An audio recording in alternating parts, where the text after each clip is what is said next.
ఇప్పుడు రక్షణ పొందిన వారిలో రెండు గుంపులు ఉన్నారు. కాలేబు వినాలి వాక్యాన్ని. రక్షణ పొందిన వారిలో రెండు గుంపులు ఉన్నారు. బైబిల్ అదే మాట్లాడింది ఇక్కడ.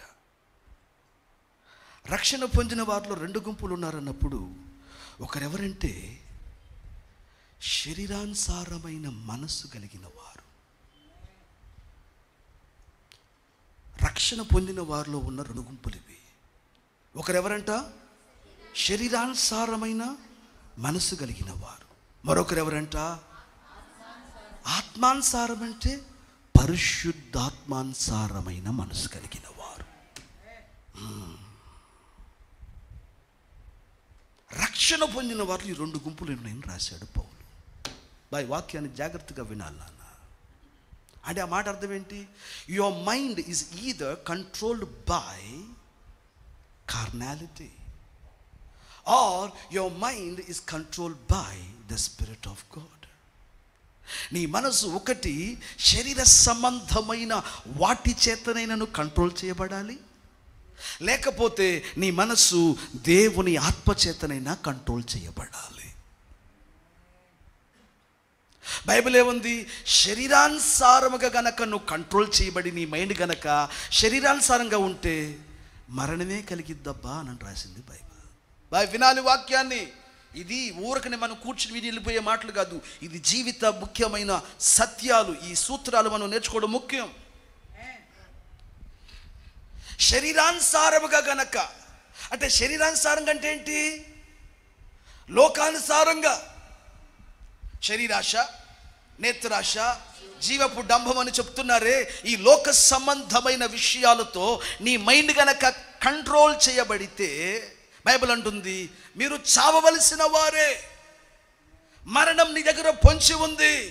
అంటే ఆ మాట అర్థమేంటి? There is no life in you. నీ లోపల జీవము లేదు. ఆత్మానుసారముగా గనక, నీ దేవుని ఆత్మచేత గనక నీ మైండ్ కంట్రోల్ అయితే మీకు జీవమును సమాధానమును కలిగిద్దని రాశాడు. దేవుని స్తోత్రం చెప్పాలి గట్టిగా. అంటే మందిరంలోనే ఒక గుంపు వారు మరణములోనికి దిగిపోయే వాళ్ళు ఉన్నారు, ఒక గుంపు వారు జీవములోనికి ఎక్కిపోయే వాళ్ళు కూడా ఉన్నారు. ఈరోజు క్వశ్చన్ ఏంటంటే నువ్వు దేని చేత కంట్రోల్ చేయబడుతున్నావు అనేది ఈరోజు నా పాయింట్. నేను ఈ మాట ఇంతకుముందు మీతో చెప్పుంటాను. అడవికి రాజు ఎవరు? సింహం అని అందరూ అంటారు. సింహం యొక్క బలం ఎక్కడుంటుంది? సింహం యొక్క బలం ఎక్కడుంటుంది? దాని కోరలో, దాని పళ్ళల్లో ఉంటుంది. వింటున్నారా? ఈ పంజాలోనే కాదు, ఎక్కడుంటుంది? దాని కోరల్లో ఉంటుంది. సింహ గర్జన విన్నావా? విన్నారా? వినాలన్నమాట. దాని కోరల్లో ఉంటుంది. ఇప్పుడు వినండి, ఇప్పుడు మాట. ఏదైనా ఒక జీవి మీదకి వెళ్తే మొదటగా తన పంజను దాని మీద వేసి ఒక్కసారి పన్ను దించిందంటే అసలు ఎంత పెద్ద ఎముక నేను పుట్టుకమనేటట్టు చేసింది. అంత బలమైన పళ్ళు, అంత బలమైన పళ్ళు దానివి. ఒక్కసారి గనక దాని నాలుగుతో గనక ఈ గోడ మీద ఉంది చూడు, ఈ పెయింట్ని గనక ఒకసారి దాని నాలుగుతో అట్లా నాకిందంటే పై పెయింట్ కాదు, లోపల వరకు ఏమేమి పెయింట్ వేసాడో మొత్తం కూడా వచ్చేస్తుంది. ఎందుకంటే దాని నాలుగునే రేజర్ బ్లేడ్ లాగా ఉంటుంది. ఒక ఎముక మీద ఉన్న వింటున్నారా చర్మ అదే కండను ఇట్లా తన నాలుగుతో కనుక ఒక్కసారి అది అలా గనక చేస్తే పైన ఉన్న కండ మొత్తం దాని నోటి లోపలికి వెళ్ళిపోద్ది. అంత షార్ప్గా ఉంటుంది దాని నోటి, దాని నాలుక. అప్పుడు వినాలి ఆ మాటలు జాగ్రత్తగా. నువ్వు వెళ్ళి గోడ నాకేమనుకున్నానా, నీ నాలుగు కొట్టుకుపోద్ది. ట్రై చేస్తారేమో, అలాంటి చెయ్యి బాగానే దయచేసి. వింటున్నారా?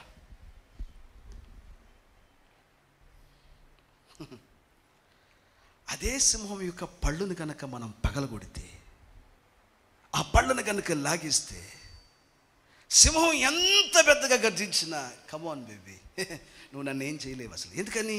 దాని బలము అది ఇంచుమించు 400 కిలోలు బరువు ఉండొచ్చు. అది మన మీద పడినా ఏం పర్లా. ఎందుకనంటే పళ్ళు లేనప్పుడు సింహము కేవలం ఎముకలు కలిగిన ఒక తోలు సంచి మాత్రమే. దేవుడు దాని బలాన్ని ఎక్కడ దాచిపెట్టాడు?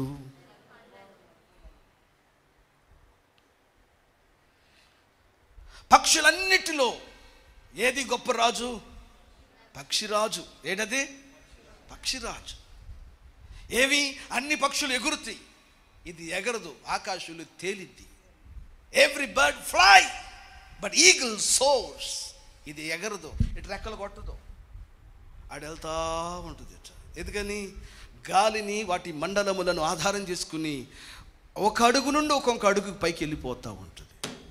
వర్షం పడుతుంటే అన్ని గూడులు వెతికి ఆశ్రయములు వెతికి పరిగెత్తితే ఇది వర్షము ఉరుము వస్తున్నప్పుడు దానికి ఎదురుగా సంతోషంగా ఎగరగలిగిన పక్షి ఏంటది? పక్షిరాజు. మీరు చూసారా? అక్కడక్కడ వింటున్నారా? ఈ యానిమల్ ప్లానెట్ లాంటి వాటిల్లో మనుషులను కూడా కొంచెం ఇంచుమించు ఒక 30 కిలోలు ఉన్నవాడిని కూడా తన కాళ్ళతో అట్లా పట్టుకుని పైకి లేకపోయింది. అది కష్టపడి తన రెక్కలు కొట్టి ఎగిరింది. దాని బలం ఎక్కడుంది? దాని బలం ఎక్కడుంది? దాని రెక్కలలో ఉంది. ఆ రెక్కలను గనక విరిచివేయగలిగితే అది బలమైనదేనా? మాట్లాడాలి గట్టిగా. అన్నిటికంటే వేగంగా పరిగెత్తగలిగిన జీవి ఏది? మాట్లాడాలి, నో తెలిసి గట్టిగా. ఏమండి మీకు అది ఏది? మనం చదువుకున్నది. మనం చిరుతపులి బహువేగంగా వెళ్ళింది. దాని కాలుని విరగొట్టు, లేకపోతే దాని కాలుని ప్యారలైజ్ చేయి, పరిగెత్తగలదా? దానికంటే మెల్లిగా నడుచుచున్న నత్త శ్రేష్టమైనది కదా. అప్పుడు సింహమునకు రాజైన, అడవికి రాజైన సింహం యొక్క బలం దాని పళ్ళల్లో ఉంటే, పక్షులకు రాజైన పక్షిరాజు యొక్క బలం దాని రెక్కలలో ఉంటే, అన్ని జీవుల కంటే వేగంగా పరిగెత్తగలిగిన చిరుత పులి కాళ్ళల్లో దాని బలం ఉంటే, మానవుని బలమును దేవుడు ఎక్కడ దాచాడంటే వాడి మనసులో దాచిపెట్టాడు వాడు బలాన్ని. చెప్పు స్తోత్రం గట్టిగా. ఏం అరగదు కరగదు. స్తోత్రం చెప్పు గట్టిగా. అప్పుడు నీ బలం ఎక్కడుంది? అప్పుడు ఈ మనస్సులో ఉందన్నప్పుడు ఈ మనస్సును ఎవరు కంట్రోల్ చేయాలనుకుంటున్నాడు? అదిగో అపవాదీన సాతాను కంట్రోల్ చేయాలనుకుంటున్నాడు. నాన్న వినాలి ఇప్పుడు నా మాటలు. నీ మనస్సును అపవాది అయిన సాతాను కంట్రోల్ చేయాలనుకుంటున్నాడు. సత్యాన్ని గమనించు నా చెల్లి. ఒకవైపున అపవాది కంట్రోల్ చేయాలనుకుంటుంటే, రక్షణ పొందిన వారి విషయాలలో దేవుడు ఒకవైపు నుండి కంట్రోల్ చేయాలని ఆశపడుతున్నాడు. ఆమేన్ చెప్పండి గట్టిగా. దేవుని ఆత్మని మైండ్ని కంట్రోల్ చేయాలనుకుంటున్నాడు. ఏసీ స్తోత్రం చెప్పాలి గట్టిగా. ఒక మనిషిని మనసులో ఏమేమి ఉంటాయి? తలంపులు, ఆలోచనలు, తలంపులు, ఇంకా ఆశలు, కోరికలు, ఇంకా ఉద్దేశాలు. అంతేనా? బాయ్ వాక్యం తలలెత్తినండి. మీ పక్కన ఎవరన్నా కనుక సరిగా వాక్యం వినకపోతే కొంచెం ఒకసారి తట్టండి, వాక్యం సరిగా వినమని చెప్పండి. వింటున్నారు నాన్న? మనస్సు, ఈ మనస్సు బలమైనది. ఈ మనస్సులో ఏమేమి ఉంటాయి? ఒక మనుషులలో మనస్సులో ఆలోచనలు ఎన్నో, తలంపులు ఎన్నో. ఒక మనుషుని మనస్సులో ఇంకేంటిది? కోరికలు, ఆశలెన్నో. ఇవన్నీ ఎక్కడ పుడతాయి? ఒక మనుషుని మనస్సులో. వింటున్నారా? ఎన్నో ఆలోచనలు. ఈ బిల్డింగ్ కట్టారు. ఈ బిల్డింగ్ ఇలా కట్టాలనడానికి మునుపు మైండ్లో కట్టాడు దాన్ని. మొదట ఏదైనా భూమి మీద 2 సార్లు కట్టబడింది. ఒకటి మనసులో కట్టబడుతుంది, రెండవది భూమి మీద కట్టబడుతుంది. వినాలి నా మాట. నువ్వు చూస్తున్న బ్రహ్మాండమైన కట్టడాలు కానీ, ఆశ్చర్యపోగలిగిన అనేక రకమైన మనుషులకి ఇన్వెన్షన్స్ కానీ, మనుషుడు కనుగొన్న అనేకమైన యంత్రాలు కానీ, నవీన ఈ ఆధునికమైన కాలంలో నువ్వు చూస్తున్న ప్రతి విధమైన వినోదాలు కానీ, ఇవన్నీ ఎలాగునంటే ఇవన్నీ ఎక్కడ పుట్టినాయి? మొట్టమొదటగా మనుషుని మనస్సులో పుట్టి, మనస్సులో పుట్టిన వాటిని కళ్ళ ముందుకు తెచ్చుకుంటున్నాడు. అంటే మైండ్ అనున్నది చాలా ఏమంటారు శక్తివంతమైనది. దేవుని స్తోత్రం చెప్పాలి గట్టిగా. హుషారుగా చెప్పరేంటి నాన్న? ఇప్పుడు వినాలి ఇప్పుడు వాక్యాన్ని. ఇప్పుడు రక్షణ పొందిన వారిలో 2 గుంపుల వారు ఉన్నారని ప్రభు చెప్పాడు. ఒకరెవరంట? శరీరానుసారమైన మనస్సు, అంటే శరీరము చేత, శరీరానుసారమైన విషయాల చేత మైండ్ కంట్రోల్ అవుతుంది. మరొక గుంపు వారు ఉన్నారంట. వారెవరంట? వారి మైండ్లన్నీ దేవుని ఆత్మ చేత కంట్రోల్ చేయబడుతున్నాయి. సాతాను ఎలాంటి వాడంటే వినాలి ఇప్పుడు. వాడు మొట్టమొదటిగా ఏం చేస్తాడంటే, నాకు తెలిసినంత వరకు వాడు ఒక మనిషి మీద దాడి చేయాలి, ఎవడినైనా పాడు చేయాలంటే ఫస్ట్ నాకు తెలిసినంత వరకు మైండ్లో ఆడు ఏం చేస్తాడంటే భయం. ఏంటది?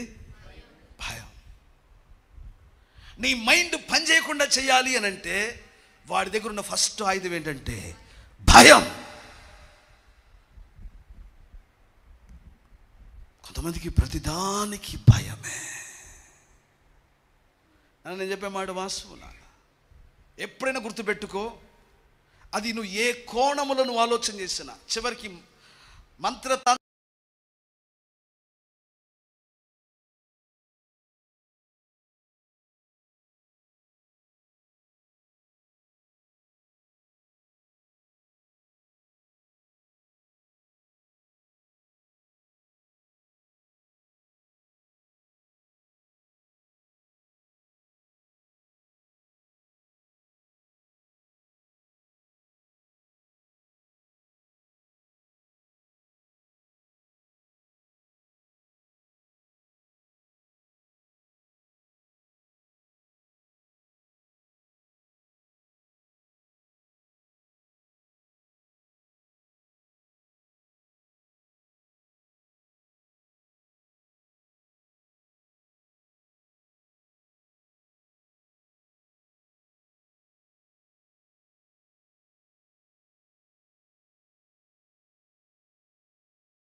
పెట్టి నానా రకాలుగా నిన్ను పాడు చేయడానికి చూస్తూ ఉంటాడు. నాకు తెలిసినంత వరకు నేను లేఖనాలలో చదివినది, నా వ్యక్తిగత అనుభవాలలో నేను నేర్చుకున్నది ఏంటంటే అపవాది ఆయుధాలన్నిటికంటే బలమైన ఆయుధమే భయం అనే ఆయుధం. భయపెట్టి నిన్ను కంట్రోల్ చేయాలనుకుంటాడు వాడు. కొందరి మనస్సులలో ప్రతిదానికి భయం. వయసు అయిపోతుంది, నా పిల్లలకి నేనేం చేయలేనేమో, నేను సరిపోయిన వాడికి ఇంట్లో ఉండలేనేమో, వినాలి నా మాట, లేకపోతే రక్షణలు, లేకపోతే ఆత్మ సంబంధమైన విషయాలను గురించిన నానా రకములైన భయములతో వాడు ఆయుధమే ఇది. ఆ పేరేంటయ్యా గుర్తురాట్లేదు నాకు బైబిల్లో. అదే అండి, ఫిలిస్తీన్లకు ఒకడు ఉండేవాడు. గొలియాతు, భలే చెప్తావు నాన్న.